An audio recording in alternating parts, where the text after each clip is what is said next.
مصطفیٰ ملک اپنے رب کے حضور دل سے دعا مانگ رہا تھا کہ یہ مصیبت ٹل جائے، کچھ ایسا معجزہ ہو جائے کہ وہ یہاں سے نکل جائے۔ اس کے لب ہل رہے تھے مگر آواز نہیں نکل رہی تھی، آنکھیں بند تھیں مگر ذہن میں خوف کے طوفان برپا تھے۔ وہ شخص جو ہمیشہ خود کو حالات سے بڑا سمجھتا تھا، آج ٹوٹ کر اپنے رب کے سامنے جھک گیا تھا۔ وقت کے ساتھ اس کی دعاؤں میں بھی تیزی آ رہی تھی، ہر گزرتا لمحہ اسے محسوس کروا رہا تھا کہ اب انسان نہیں، صرف رب ہی اسے بچا سکتا ہے۔ دوسری طرف سونیا بھی دعاؤں میں مشغول تھی کہ اس کا جان سے پیارا شوہر کسی بھی مصیبت میں پھنسے بغیر واپس آ جائے۔ اس کی آنکھیں سوج چکی تھیں، ہاتھ کانپ رہے تھے، لب مسلسل حرکت میں تھے۔ اسے محسوس ہو رہا تھا جیسے کوئی اندیکھا سایہ اس کے گھر کی دہلیز پر منڈلا رہا، اور شاید اللہ کریم کو بھی ان پر رحم آ گیا تھا۔ صبح ہونے میں کچھ ہی وقت باقی تھا جب کمرے کا دروازہ دہاڑ سے کھلا اور مرجان بخاری اندر داخل ہوا۔ دروازے کی آواز جیسے خاموش فضا کو چیرتی ہوئی اندر تک اتر گئی اور اپنے آدمیوں کے پاس آ کر بولا، کچھ بتایا اس نے؟ اس کے آدمی نفی میں سر ہلا گئے۔ کمرے میں پھر وہی بوجھل خاموشی پھیل گئی۔ مرجان بخاری آہستہ آہستہ چلتا ہوا مصطفیٰ ملک کے پاس پہنچا اور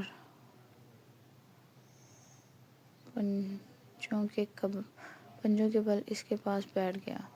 اس کے جوتوں کی آہٹ بھی ناپی تولی تھی، جیسے وہ ہر قدم سوچ کر رکھ رہا ہو۔ کچھ دیر اسے سرد نگاہوں سے گھورتا رہا، پھر ٹھنڈے لہجے میں بولا، تو تم اب بھی خاموش رہو گے؟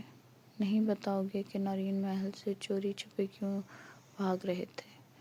اس کی آواز میں چیخ نہیں تھی مگر ایک ایسا دباؤ تھا جو چیخ سے زیادہ خوفناک ہوتا ہے۔ مصطفیٰ ملک خاموش رہا۔ اس کی خاموشی اب ضد بن چکی تھی، یا شاید آخری ڈھال۔ مرجان کچھ دیر اسے دیکھتا رہا، پھر اٹھ کر کھڑا ہوتا دروازے کی طرف بڑھ گیا۔ اس کے چہرے پر نہ غصہ تھا نہ بے صبری، بس ایک پراسرار سکون تھا۔ لیکن جاتے جاتے ایک بار رک کر اس نے مصطفیٰ ملک کو دیکھا اور بولا، تم کون ہو؟ تم نہیں بتانا چاہتے؟ سختی میں تم پر کر نہیں سکتا۔ تم عمر میں مجھ سے بڑے ہو، تمہاری عمر کا لحاظ کرنا میری تربیت میں شامل ہے۔ میں اپنے سے بڑوں کی بے عزتی نہیں کرتا۔ اس کے لہجے میں عجب سا احترام تھا مگر وہ احترام بھی دباؤ بن سینے پر اتر رہا تھا۔ اور مرجان بخاری کو ٹھنڈا کر کے کھانے کی عادت ہے۔ تم کچھ مت بتاؤ، میں تمہارے بولنے کا انتظار کروں گا۔ مرجان بخاری کو انتظار کرنا پسند ہے، اب وہ چاہے کسی کا بھی ہو، مجھے کوئی جلدی نہیں۔ یہ کہتا وہ باہر نکل گیا۔ اس کے الفاظ جیسے اعلان تھے، ایک لمبی صبر آزمائش جنگ کا اعلان۔ مصطفیٰ ملک کے دماغ میں جیسے گھنٹیاں بجنے لگیں۔ یہ لڑکا کس کو مرجان بخاری کے کہہ رہا تھا؟ خود کو کہہ رہا تھا یا اس کو مرجان بخاری نے بھیجا تھا؟ اس کے ذہن میں الجھن کی گرہیں ایک دم کھلنے کی بجائے اور سخت ہو گئیں۔ مصطفیٰ ملک کو اپنے کانوں پر یقین نہیں ہو رہا تھا کہ جن لوگوں نے اس کو پکڑا تھا وہ اور کوئی نہیں بلکہ مرجان بخاری کے ہی آدمی تھے، جس مرجان کو وہ ملنے آیا تھا۔ یعنی وہ شکار نہیں تھا، وہ سیدھا شکاری کے گھر آ کر گرا تھا، اور اب کھیل شروع ہو چکا تھا۔ عرفان سکندر آج پھر خان حویلی میں آیا تھا۔ مٹھائی کی بڑی بڑی ٹوکریاں، فروٹ کی بڑی بڑی ٹوکریاں، ڈرائی فروٹس کے بڑے بڑے ٹوکریاں، بہت سارے ریڈ کلر کے، بلیک کلر کی کیس جس میں سونے کے ہیرے کے بنے سیٹ، برائڈل جوتے، جوڑے برائڈل جوتے، اب میک اپ، جانے کیا کیا جو عرفان سکندر لے کر خان حویلی داخل ہوا تھا، یہ سب پلک کے لیے لایا تھا۔ حویلی کے بڑے دروازے جب اس کے قافلے کے لیے کھلے تو اندر موجود نوکروں کی آنکھیں چندھیا گئیں۔ اتنی چمک، اتنی نمائش، اتنی شان و شوکت، جیسے کوئی بارات وقت سے پہلے ہی آن پہنچی ہو۔ ٹوکری سجی ہوئی تھی، ہر ڈبہ قیمتی، ہر پیکٹ میں دولت کی خوشبو بسی ہوئی تھی۔ عرفان سکندر کے چہرے پر مسکراہٹ تھی، مگر آنکھوں میں بے چینی صاف دکھائی دے رہی تھی۔ وہ دکھا رہا تھا جیسے سب کچھ معمول کے مطابق ہو، جیسے یہ سب محبت کا اظہار ہو، مگر حقیقت میں یہ سب ایک جلد بازی تھی، ایک بھاگنے کی تیاری۔ عرفان سکندر جلد سے جلد نکاح کر کے یہاں سے نکلنا چاہتا تھا، کیونکہ اس کے گھر کے، اس کے آفس کے کیمرے کسی نے ہیک کیے تھے۔ یہ خیال ہی اس کے اعصاب کو جلا رہا تھا کہ کوئی اسے دیکھ رہا ہے، اس کی حرکت نوٹ کر رہا ہے، اس کی دنیا میں دراڑ ڈال چکا ہے۔ ابھی تو یہ شکر تھا کہ اس نے اپنے یہاں کے آفس یا گھر میں کوئی غیر قانونی کام نہیں کیا تھا، ورنہ تو وہ پکڑا گیا تھا۔ اب تک وہ جانتا تھا اگر ایک بھی ثبوت ہاتھ لگ جاتا تو اس کا سارا کھیل ختم ہو جاتا، اس کی سکھ، اس کی طاقت، اس کا رعب سب خاک ہو جاتا۔ لیکن اب وہ رسک نہیں لینا چاہتا تھا۔ اس پلک کو لے کر یہاں سے نکلنا تھا بس۔ یہ تحفے صرف دل جیتنے کے لیے نہیں تھے، یہ جلدی فیصلے کی قیمت تھے، اور اس رشتے کو مضبوطی سے باندھ کر خود کو محفوظ کرنا چاہتا تھا۔ یہ نکاح اس کے لیے محبت سے زیادہ اس کا جنون تھا۔ اس کے دماغ پر مسلسل الارم بج رہا تھا۔ کون تھا جو اس کے کیمرے ہیک کر سکتا تھا؟ کس نے اس کی نگرانی شروع کی تھی؟ کیا یہ صرف دھمکی تھی یا کسی بڑے طوفان کا پیش خیمہ؟ خان حویلی کے صحن میں کھڑے ہو کر بھی وہ خود کو محفوظ محسوس نہیں کر رہا تھا۔ اس کی نظریں بار بار ارد گرد گھوم جاتی، جیسے دیواروں میں بھی آنکھیں اگ آئی ہوں۔ اسے بس ایک ہی راستہ دکھائی دے رہا تھا، پلک کو اپنے نام سے باندھ کر یہاں سے نکل جانا، کیونکہ جب زمین پاؤں تلے سے سرکنے لگے تو انسان کو ایک مضبوط سہارے کو پکڑ لینا چاہیے، اور پلک اس کے لیے مضبوط سہارا تھی۔ وہ سہارا صرف جسمانی نہیں بلکہ روحانی تھا، دل کی دھڑکنوں کا وہ محور تھا جس کے لیے عرفان سکندر مر کر بھی جی اٹھا تھا۔ پلک کو دیکھنے کے بعد عرفان سکندر کے اندر جیسے جینے کی چاہ بڑھ گئی تھی۔ ہر سانس میں وہ اس عورت کے لیے جیتنا چاہتا تھا، ہر دھڑکن میں وہ اس کے لیے مرنے کو تیار تھا۔ وہ پلک کو صرف ایک محبوبہ نہیں بلکہ اپنی دنیا کا مرکز سمجھتا تھا، جس کی روشنی کے بعد اس کی زندگی مکمل نہ تھی۔ مگر یہاں خان حویلی کی دیواروں اور سناٹے میں اس کے لیے زندگی تنگ ہو چکی تھی۔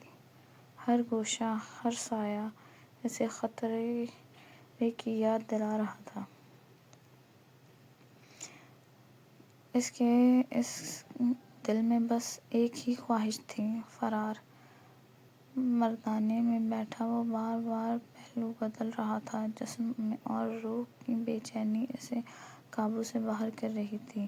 وجدان خان پلک سے بات کرنے گیا تھا، نرمی سے، احترام کے ساتھ۔ اگر آپ کو اعتراض نہ ہو تو آج ہی نکاح کی رسم ادا کر لیں۔ لفظوں میں تو نرمی تھی، مگر ہوا میں ایک غیر مرئی کشش تھی جو وجدان خان عرفان سکندر کے لیے محسوس کر رہا تھا۔ ہر پل، ہر لمحہ، ہر نظر اور ہر سوچ، سب پلک کے گرد گھوم رہی تھی۔ ایپیسوڈ جاری ہے، ناول جاری ہے۔ آپ لائک کریں، شیئر کریں، کامنٹ کریں اور سبسکرائب کریں، اور سارا ناولز کو پڑھتے رہیں۔ اللہ حافظ۔